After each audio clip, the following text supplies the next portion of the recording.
What's going on, guys? Welcome back to my channel. My name is Anthony and this is Watch With Me. Today we're going to be going over Patek Philippe being sold and who's going to buy it, why would they want to buy it, and do I think it's a good idea.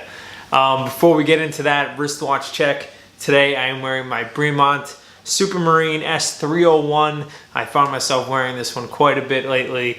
It's just super comfortable and extremely versatile. But enough of my watch, let's get into the topic. So I think Rolex is obviously the main buyer out there that everyone keeps talking about. The reason why I think it'd be such a smart purchase by Rolex and why it could actually happen is, let's face it, Rolex and Patek Philippe, they're the kings of the watch industry. No one really compares, and I'm not just talking about design, I'm talking about just what the brand represents and the brand recognition that goes along with both of these companies. You know, they're not rivals, they don't compete with one another, and there's even a mutual respect between the two. Not the same for, let's just say, Audemars Piguet and Patek, or Vacheron and Patek. You know, those are real competitors that really don't like one another.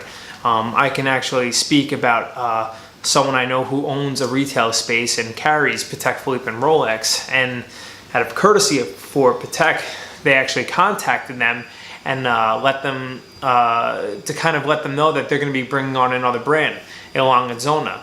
A few weeks went by and they received a letter from Patek Philippe basically saying it's not the best idea you do that. We're not saying no, but it's probably not the best idea for business. Basically saying, if you bring in that brand, we're gonna probably pull our brand. So that's the power that obviously Patek Philippe has, but they don't do that with Rolex. It's really, they're two companies that are so well revered, but so different in so many different ways. Where Rolex is really about the name, the history, and the classic sport design watch, where Patek Philippe is high complication, unbelievable finishing, and tradition. So it'd be such a great marriage between two brands, because what does Patek Philippe have that Rolex really doesn't have?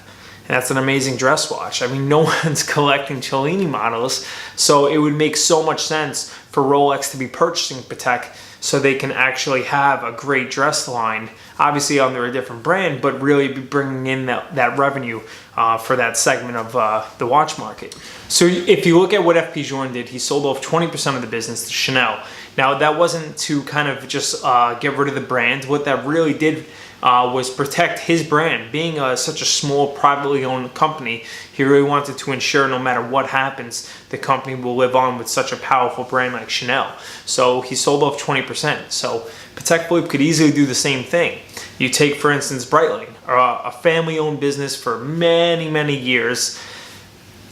Terry Schneider's brothers and sisters didn't want the brand anymore. Although he was passionate about it and always the CEO, he just couldn't take on the whole brand on himself. He didn't have that kind of money, so they had to sell. I believe he kept around 30% or so. I could be wrong, but he basically sold off the rest to CVC Capital. So Patek Philippe really could end up doing the same. You know, it is a family business, and nothing's set in stone. You never know if your children just don't want to take over the family business. So I think maybe Rolex just buys a portion of it.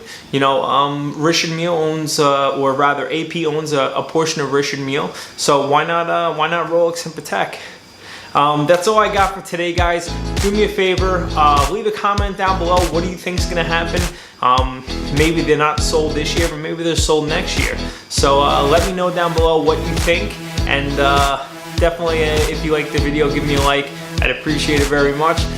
Until next time, take it easy, guys.